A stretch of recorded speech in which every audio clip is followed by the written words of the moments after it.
Alright guys, welcome back to this learning module. Today we're gonna talk about what's the key difference between a normalized data architecture versus a denormalized data architecture, right? So if we can see in this diagram here, all of our data sources are being consolidated into a master mapping file, and it will be rechanneled into our master template file, alright? So the main reason we are using a denormalized data architecture when building our data models is because the script design in this structure is able to cater for future requirements or enhancements. Alright?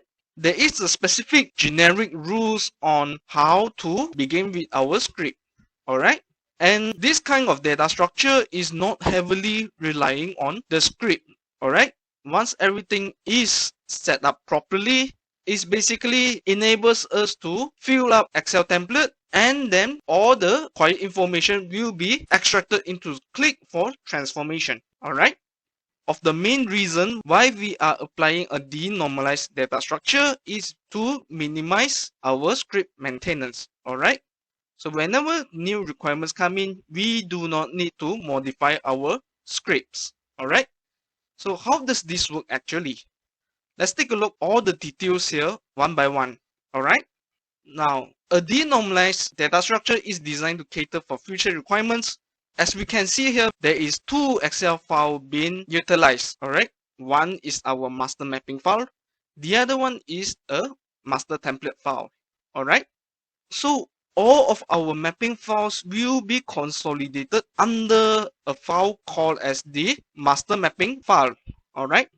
As we can see here, all our sheets is actually referring to a single mapping files. Alright?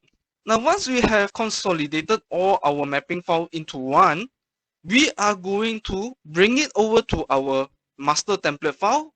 As we can see, there are several columns here: the source, table, and the extracted new table name. Alright?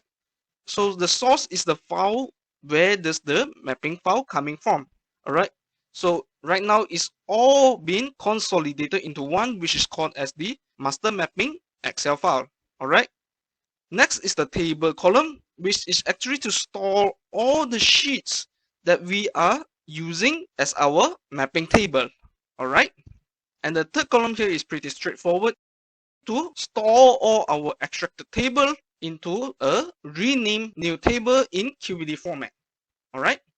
So once we have created this template, Qlik will read the master template to extract all the tables that has been listed in the master template file. Alright? Now moving on to the second point of a denormalized data structure is to have a generic rules on how to script. Alright? So as we can see here in the previous module, we actually layered out all the requirements that we have in our load script. Alright? So with a normalized data structure, we are unable to create the new requirements unless we modify the script when the requirement comes in. Alright? Now let's take a look at a denormalized script. It's basically running a continuous loop to capture all the information from the Excel file, and we will be loading all of the information back into our load script. Alright?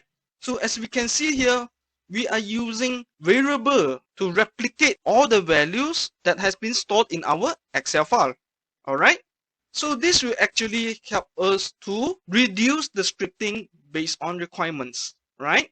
And all the scripts are following in a specific sequence. As you can see here, it all begins with our master extract table, and it follows with a for loop, right?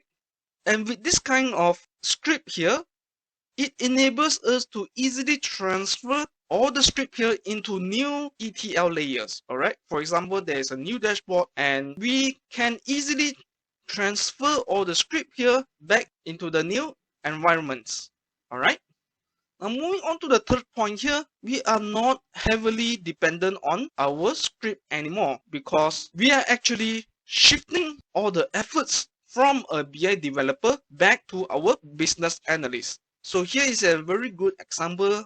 Our business analyst inquires, is there fields B and E in dashboard A? So as a BI developer, you can actually answer the inquiries by getting the business analyst to refer to the master mapping file and to check if the mapping fields are available. Alright? So once our business analyst have checked and she noticed that column E is not up, so what to do next, right? And the next step is actually very simple. What we need the business analyst to do is to paste the mapping column into the master mapping file and update the details in the master template file. Alright? So with this kind of data structure, it helps to reduce the burden of a BI developer to extract all the required informations, but we are shifting the efforts required to the business analyst. Alright? Now with a de-normalized script, this is actually following the agile methodology in our project life cycle. Alright? So the dashboard are delivered in several sprints. Each sprint are prone to changes until the final sprint. So within the extract layer, we can actually segregate it into 4 different sprints. Same for the transform layer and also the application layer, right? So by developing a de-normalized script within our extract layer, we will constantly engage with the business analyst to understand the challenge faced in updating the master mapping file and also the master template file. Alright.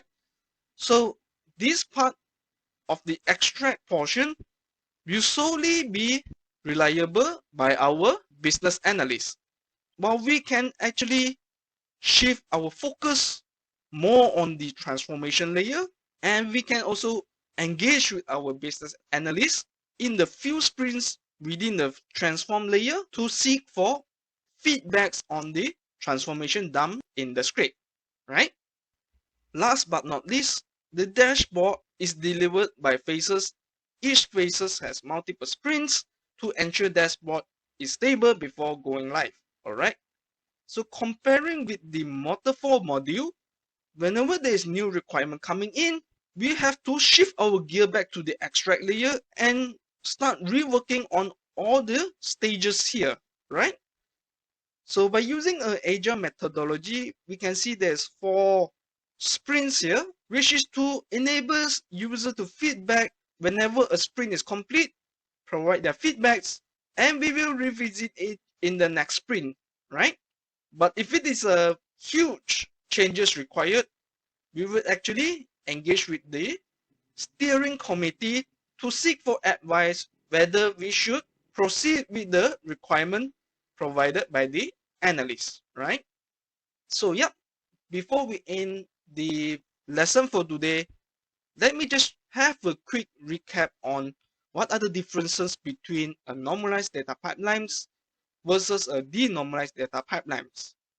A normalized data pipelines is being designed to cater for the original user requirements, right? Once there are new requirements coming in, we have to revisit our script again and again, all right? Whereas a de-normalized data pipelines, it is designed to cater for future requirements and also enhancements, right? For a normalized data pipelines, there is no specific rules on how to script, right? So whenever a new developers take in charge of the project, he will be designing the script based on his comfort level, right? And for a de-normalized data pipelines, there is a generic rules on how to script.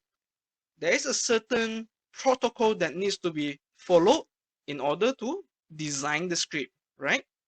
Next, for a normalized data pipelines, every developers can design their script based on their own free will, right? And for a de-normalized data pipelines, we are actually not heavily relying on the script because we are shifting all the heavy liftings back to Excel sheets, and we are shifting the efforts required back to our business analysts, right? And the last part for a normalized data pipelines, we have to look through all the scripts again whenever there's new requirements, all right? Whereas for a de-normalized data pipelines, there is minimal script maintenance, which will allow us to focus more on the transformation layer rather than keep on revisiting on our extract layer, right?